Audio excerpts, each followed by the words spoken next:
सहना सीखो, सहना। हर बात अंदर ही अंदर दबा के जला दो उसे, बाहर प्रकट मत करो। बात समझो, ये अध्यात्म है। आप जब किसी बात को कहते हैं तो उसकी सत्ता दृढ़ होती है, कहो ही मत। चाहे जैसी आपकी स्थिति हो, आपके हृदय आराध्य जान रहे हैं, आपको जो जलन हो रही वो आपका हृदय पाप नाश करके पवित्र हो रहा है। ये व्यर्थ नहीं जा रहा कि मैं व्यर्थ में जल रहा हूं, नाम जप कर रहे हो। आपका हृदय किसी भी विषय को लेकर जल रहा है, वो पवित्र हो रहा है। बस बोलो मत, चेष्टा मत करो, शांत हो जाएगा, निर्मल हो जाओगे। यही उपाय है। शांत करने चलोगे तो ऐसे दलदल में फंस जाओगे कि फिर वो अशांति तुम्हें पता नहीं किस जन्म में अवसर मिले उससे निकलने का। प्रार्थना मान लीजिए, इस मन की जलन को जो सह गया उसी की भक्ति बड़ी है, और बढ़ी हुई भक्ति अजित को जीत लेती है। अपना सर्वस्व गुरुदेव भगवान के चरणों में अर्पित करके उनकी आज्ञा के अनुसार चल रहे, बस प्रभु दूर नहीं है। समर्पण का भाव, अहम समर्पण में सर्वस्व समर्पण हो जाता है। उपासक को हर समय सावधान रहना होता है। परमार्थ में चलना, अध्यात्म मार्ग में चलना, भगवत प्राप्ति का लक्ष्य होना एक बहुत बड़ा युद्ध है। किसी और से नहीं, अपने मन से। अभी हम मन को अपना मित्र मानकर या मैं मानकर वर्ताव करते हुए प्रपंच में फंस गए, दुर्गति हो गई। सत्संग से प्राप्त विवेक के द्वारा जब हमें ये पता चला कि मायाकृत नानात्व में मेरा मन ही मुझे अधीन किए हुए है, तो हमें अपने परम बल का आश्रय लेने की भावना उदय हुई। हमारे परम बल हैं प्रभु। जब तक आप इनका आश्रय नहीं लेंगे तब तक मन की गुलामी से मुक्त नहीं हो सकते। ये हृदय की बात है, समझ लीजिए। जब तक भगवद आश्रय नहीं लेंगे तो मन की गुलामी से मुक्त नहीं हो सकते, और सारा का सारा बंधन इसी मन से है। मन को हमने स्वीकार किया है, मेरा भाव से या सीधे मैं भाव से। जो मन इंद्रियों को शासन में ले सकता है, तो इंद्रियां बलात् मन को अपने अधीन कर लिए है। जो इंद्रियां निर्विषय होकर प्रभुमय हो सकती हैं, विषयों ने बलात् उनको आकर्षित कर रखा है। सब उल्टा हो गया है। होना यह चाहिए था कि बुद्धि के अधीन मन और मन के अधीन इंद्रियां, और इंद्रियां भगवत अर्पित। एक एक चेष्टा, एक एक चिंतन केवल प्रभु के चरणों में। सब उल्टा हो गया। इसी से हमारी समझ बिगड़ गई है। हम ईर्ष्या से, द्वेष से, राग से, नाना प्रकार की ऐसी रस्सियां हैं जिनसे अपने को जकड़ते जा रहे हैं, और मन इतना जलाता है कि हम उसे सहन नहीं कर पाते। जिस समय आप जल रहे होगे उस समय कोई वस्तु, व्यक्ति, स्थान आपके चिंतन में होगा जिसका संबंध राग या द्वेष से होगा।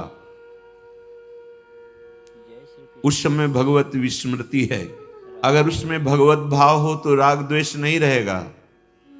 राग द्वेष नहीं रहेगा तो हृदय जलेगा नहीं, हृदय अशांत नहीं होगा।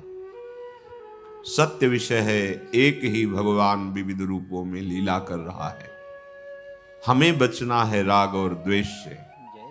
हमें मन की जलन को अपने में नहीं मानना है। लाख समझाओ पर वो समझ में नहीं आ रहा।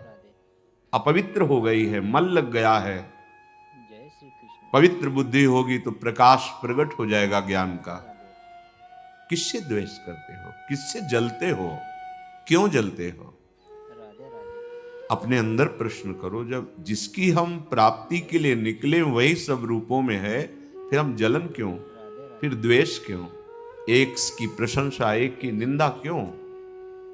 इसी अज्ञान को तो दूर करने के लिए परमार्थ मार्ग में आए हैं। हमारा मन जब जनेन्द्री के साथ होता है तो काम भाव को प्राप्त हो जाता है, नेतेंद्री के रूपाशक्त होता है, मोह भाव को प्राप्त हो रहा है। एक एक इंद्री, उस समय आपका भजन कहां गया था? सत्य देखना, उस समय क्या आप प्रभु के चिंतन में थे? प्रभु का नाम चल रहा था? नहीं, फिर कैसे उपासक हो? नाम छूटा, कोई न कोई वृत्ति फंस जाएगी, राग से या द्वेष से। बड़ा मुश्किल होता है छुटाना, वो उपासक ही जानता है, संसारी व्यक्ति क्या जाने, वो तो मनोरंजन में ही अपना जीवन नष्ट कर रहा है। जो उपासक सच्चिदानंद की प्राप्ति के लिए, वो समझता है इस युद्ध में कैसी पीड़ा होती है। ये बहुत बड़ी सावधानी की बात है। नाम चल रहा है तो कोई भी विकार स्फुरित होगा, नष्ट हो जाएगा, वो अपना संस्कार नहीं बना पाएगा। पर आप नाम का कितना आदर करते हैं? आप भगवान के मार्ग के पथिक हैं, कितना आदर करते हैं? अपने मान के बराबर या मान से अधिक? देख लीजिए तो पता चलेगा कि मान अधिक है, नाम छोटा है हमारे लिए। थोड़े से सांसारिक लाभ की वृत्ति का अवसर आया, भूल जाएगी वृत्ति भगवद स्मरण। ये कब तक? बहुत कम समय है, कब तक जलते रहोगे? आप स्वयं जलन स्वीकार करते हैं, आप स्वयं मनन ऐसा करते हैं जिससे आपकी जलन बढ़े। आप उस मन की जलन को अपने में देख लेते, इसलिए सह नहीं पाते हैं। कैसे तुम्हारी भक्ति बढ़े? हमारा जीवन प्रभु के लिए है, हमारा व्रत सहन करना है, हमारी सावधानी भगवत विस्मरण ना होने पावे।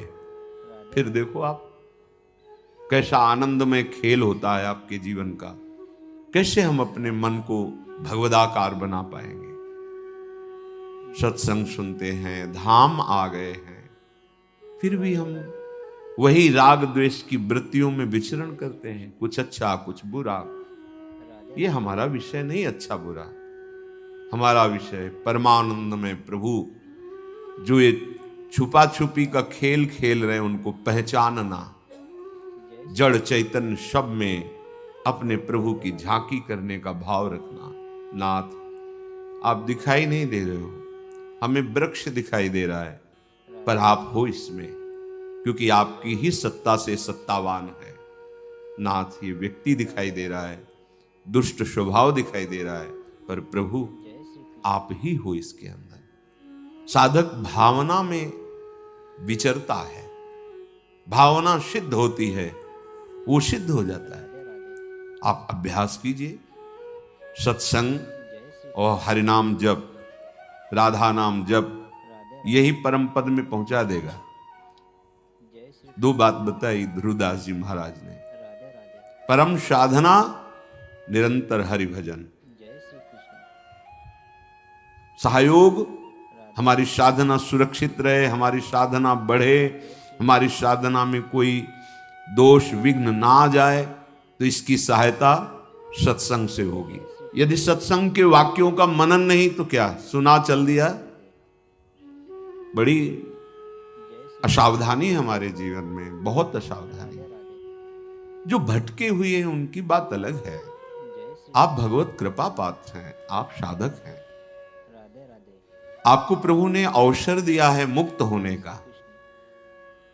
अब सावधान हो जाए, एक निष्ठा हृदय में जागृत हो जाए, धाम आश्रय हृदय में जागृत हो जाए। जिन सुखों के लिए हम भटक रहे हैं वो सुख नहीं है। हरि विमुख को त्रिभुवन में कोई भी कहीं भी कुछ भी सुख नहीं प्रदान कर सकता। ये बात हृदय में बैठा लीजिए। जो भगवत विमुख है कहीं भी कोई भी कुछ भी उसे सुख प्रदान नहीं कर सकता। न किसी का आशीर्वाद काम करेगा आपके ऊपर, भगवत विमुख के ऊपर आशीर्वाद क्यों नहीं काम करेगा? क्योंकि भगवत विमुख हो आप। भगवान दत्तात्रेय जी महाराज का आश्रय लेकर के शास्त्रावा अर्जुन अद्भुत सिद्धियों को प्राप्त किया, लेकिन उनकी बात नहीं समझी। जो अवधूत श्रोमणी आत्मानंद में निरंतर मगन है, वो बात नहीं समझी, और बल सिद्धियां प्राप्त होने पर उद्दंडता आ गई और जगत वंदनी परम पूजनी श्री जमदग्नि जी का भारी अपराध कर दिया। परशुराम भगवान के द्वारा वंश का विनाश हो गया। क्या हुआ? इतने बड़े महापुरुष का आश्रय लेने वाला, संग करने वाला। हमारा हृदय जब तक प्रभु के सन्मुख नहीं, तो सब आशीर्वाद व्यर्थ जाते हैं, सब आशीर्वाद, सब वरदान व्यर्थ हो जाते हैं। प्रभु के आश्रित हो तो कोई भी सांप आपको ताप नहीं पहुंचा सकता। श्री हरिराम व्यास जी कहते हैं, जो प्रियालाल से, हरि से विमुख हैं, चाहे जितने सुख एकत्रित कर लो, वही सुख तुम्हें भारी दुख प्रदान करने वाले बन जाएंगे। चिंता, शोक, भय, अंत में मृत्यु निश्चित। ये दुख आपको छोड़ेंगे नहीं। तुम्हारी बुद्धि तुम्हें धोखा दे रही है।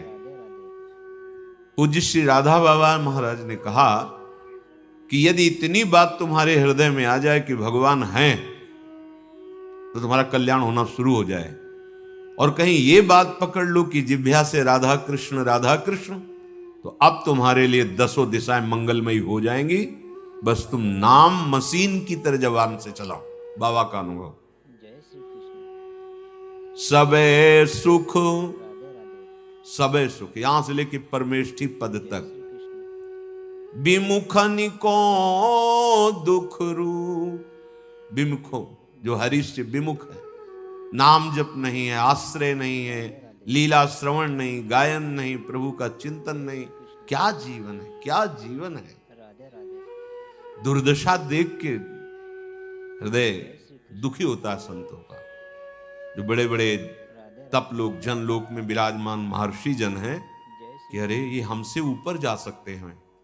भारत भूमि में जन्म लेकर जो हमारे भगवत आराधन के मर्मज्ञ, वेदज्ञ ऋषि जन हैं, सिद्धांत बताएं, उसके अनुसार चलकर ये हमसे ऊपर जा सकते हैं, वैकुंठ जा सकते हैं, आप साकेत जा सकते हैं, आप भगवान की नित्य विहारी लीला में प्रवेश कर सकते हैं।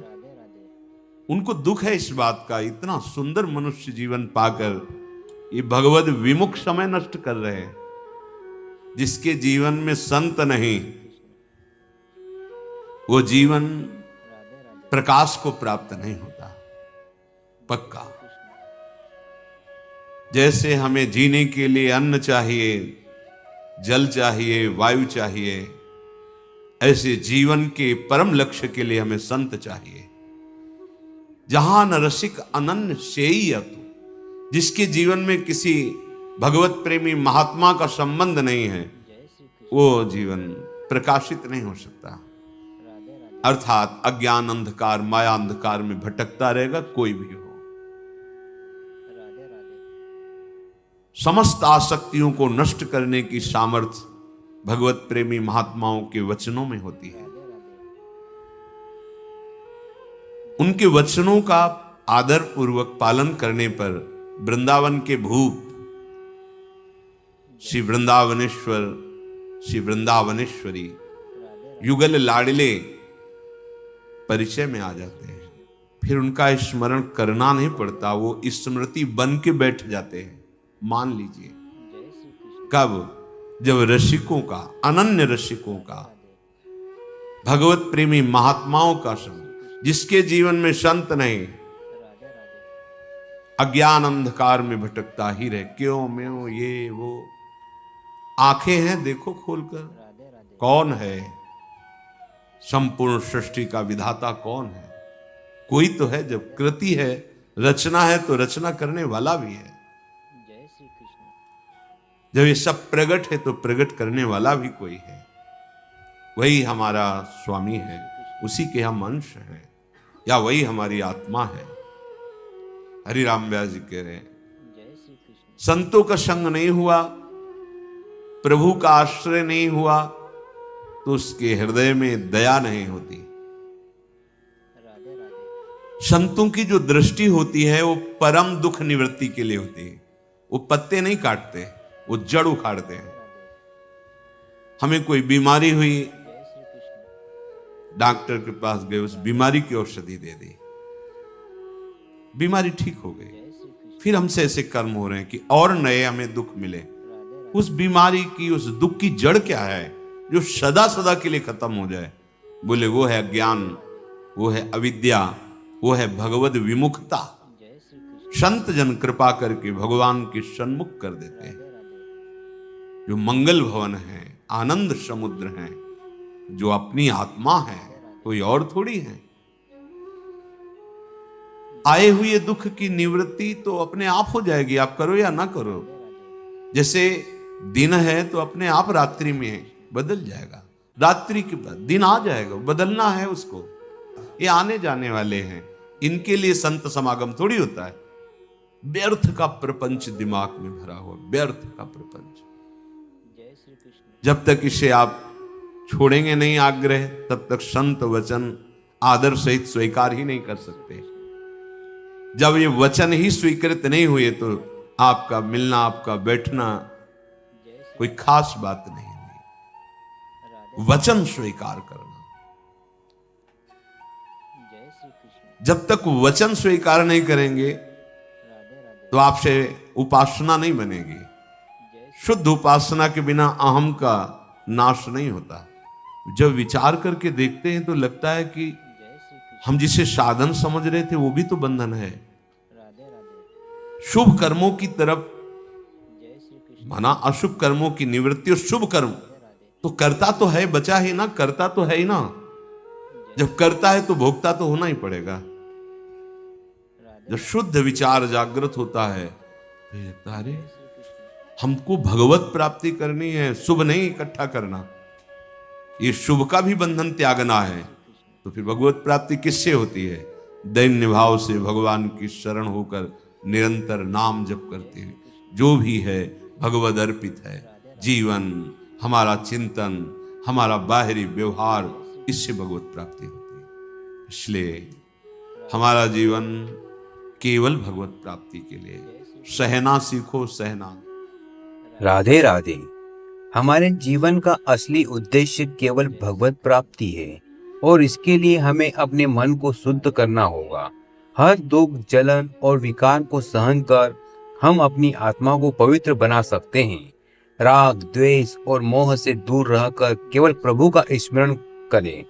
जब हम यह समझते हैं कि हर व्यक्ति, हर वस्तु और हर परिस्थिति में प्रभु का अस्तित्व है, तो हमारी भक्ति सच्ची और स्थिर हो जाती है। यही सत्य है। हमारा जीवन केवल भगवान के चरणों में समर्पण और सेवा के लिए है। केवल प्रभु की शरण में ही हम शांति और आनंद पा सकते हैं। इसीलिए सहन करना सीखिए, अपने मन को शांत रखें और निरंतर भगवान का स्मरण करें। यही जीवन का सही मार्ग है। उम्मीद है आज का यह वीडियो आपको जरूर पसंद आया होगा। तो जल्द मिलते हैं महाराज जी की एक और वीडियो के साथ। राधे राधे।